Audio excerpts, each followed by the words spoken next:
Ben Azərbaycan Respublikasının bu ağır devrinde bu yükü özlerime götürmüşüm. Ve götürmüşüm ona göre yok ki bu vazife mənə lazımdır bəziləri üçün. Bəziləri ona can atırlar, yok. Götürmüşüm ona göre ki öz bacı kardeşlerime, öz doğma vətənimə, doğma vətəndaşlarıma, doğma torpağıma xidmət edim. Dəfələrlə demişəm, həyatımın son dəqiqəsinə qədər mən bu xidmət edəcəyəm. Və heç bir şey məni qorxutmur, heç bir şey də məni çəkindirmir. Və mən bütün bu təxribatların, terrorların qabağında durmuşam və duracağam. Azərbaycanın müstəqilliyini qorumuşam, qoruyacağam. 1993-cü il iyunun 15-i Azərbaycan tarixinə Milli Qurtuluş Günü kimi daxil olub və dövlətçiliyimiz yox olmaq təhlükəsindən xilas edilib. Azərbaycan xalqının ümumilli lideri Heydər Əliyev öz xilaskarlıq missiyası ilə ölkəmizin müstəqilliyini qorudu, respublikada tüğyan edən ictimai-siyasi böhranı aradan qaldırdı və inkişafın təməlini qoydu. Bugün Milli Qurtuluş ideologiyasının təntənəsi müstəqil respublikamızın davamlı inkişafında özünü büruzə verir, regionda və dünyada Azərbaycanın nüfuzunu daha da artırır. Milli Qurtuluş fəlsəfəsi sözün geniş mənasında Azərbaycanın mövcudluğunu, onun ən böyük tarixi nailiyyəti olan müstəqilliyini təmin etdi. Xalqın təkidli tələbi ilə ikinci dəfə hakimiyyətə qayıdan Heydər Əliyev iyunun 15-də Azərbaycan Ali Sovetinin sədri seçildi. Ulu öndər böyük risklərə baxmayaraq xalqın qurtuluşu missiyasını cəsarətlə öz üzərinə götürdü. Bununla da ölkədə uzun illər davam edən gərginlik və qarşıdurma səngidi. Respublikamız vətəndaş müharibəsindən və parçalanma təhlükəsindən xilas oldu. Beləliklə, bu mühüm tarixi gün xalqımızın yaddaşına Milli Qurtuluş Günü kimi həkk olundu və 1997-ci ildən etibarən parlamentin qərarı ilə rəsmi bayram kimi qeyd olunur.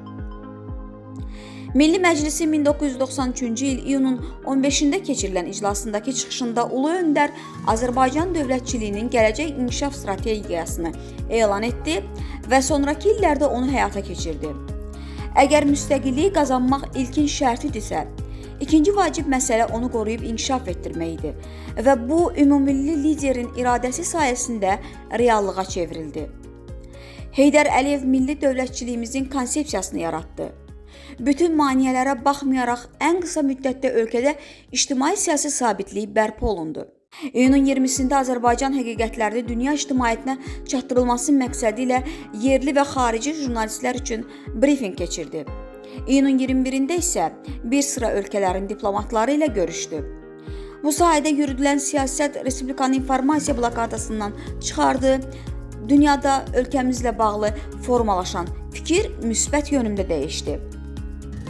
Məhz belə bir mürəkkəb siyasi şəraitdə Heydər Əliyevin böyük potensialı Azərbaycanın müstəqilliyinin qarantına çevrildi. Ümumilli liderin şəxsiyyəti, onun özünə məxsus siyasi idarə etmə qabiliyyəti, xarizması, qətiyyəti, uzaqgörənliyi böhrana son qoydu. Xalqımız Azərbaycan və Azərbaycançılıq ideyaları ətrafında birləşdi. Ümumilli liderin müdrikliyi və qətiyyəti sayəsində Azərbaycanda vətəndaş qarşıdurmasına birdəfəlik son qoyuldu. Ölkəmiz xaosdan, siyasi çəkişmələrdən, sosial-iqtisadi böhrandan xilas oldu. Azərbaycan müstəqil, demokratik, hüquqi və dünyavi dövlət kimi inkişaf etməyə başladı. Respublikanın qarşısında duran problemlər mərhələlərlə həll olundu. Əmin-amanlıq, siyasi sabitlik yarandı. İctimai-siyasi, sosial-iqtisadi, elmi və mədəni həyatda əsaslı dönüş başlandı. Xalqımızın bütövlüyü, həmrəyliyi, milli birliyi təmin edildi. Azərbaycanın dünya birliyinə inteqrasiyası başlandı. Ümumilli lider Heydər Əliyevin 1993-cü il iyunun 15-də Azərbaycanda hakimiyyətə qayıdışı dövlətçilik tariximizin şanlı səhifəsini təşkil edir. Qədrbilən xalqımız böyük xilaskarının xidmətlərini unutmur və 15 iyun Milli Qurtuluş Gününü hər il yüksək əhval-ruhiyyə ilə qeyd edir.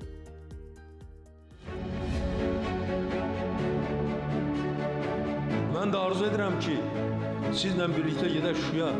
Gedəcəyik. İnanın ki, gedəcəyik. Şuşa bir tek Şuşalılar için yok. Her bir Azerbaycanlı için aziz bir anlayıştır. Azerbaycanın deyə bilərəm ki, gözüdür. Her bir Azerbaycanlı için iftihar bir nöqtəsidir. Şuşa bizim mədəniyyətimizin, tariximizin rəmzidir.